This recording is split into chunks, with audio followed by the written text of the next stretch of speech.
น้องเท่าแก่นพาไปเลยเข้ากันต่อในพื้นที่บ้านเราครับค่ะไปเลยที่กองทัพภาคที่4เสริมสร้างองค์ความรู้ด้านแรงงานแก่กำลังพลเมื่อปลดประจำการออกไปแล้วจะสามารถประกอบอาชีพได้ตามความต้องการของตลาดค่ะ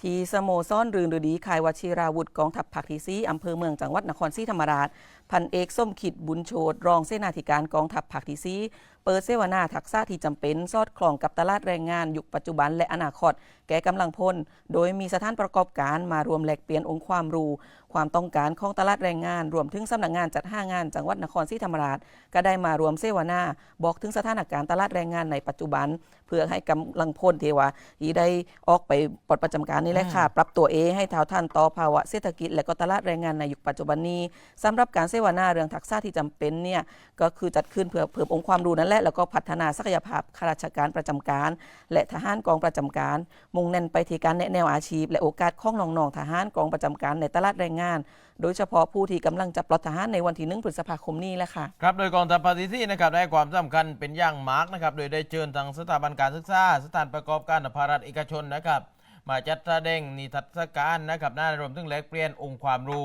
พัฒนาศักยภาพของกำลังพลประจำการและการก่อทหารกองประจำการรวมทั้งครอบครัวนะครับเปิดโอกาสได้รับแนวทางการเพิ่มคุณวุฒิทางการศึกษาเพื่อพัฒนาศักยภาพตนเองนะครับรวมทั้งความต้องการของตลาดแรงงานนะครับ ขอไปครับเพื่อประกอบการตัดสินใจในการประกอบอาชีพโดยเฉพาะทหารกองประจำการที่ใกล้ปลดประจำการสามารถเลือกประกอบอาชีพที่เหมาะกับความรู้ความสามารถของตนเองเพื่อความมั่นคงในอาชีพและความเป็นอยู่ที่ดีขึ้นครับก็คือเขาก็ได้เตรียมความพร้อมของพีดีจะปลดทหารน้องๆเขาจะได้รู้ว่าตลาดอาชีพตอนนี้อะไรกันมั่งค่ะ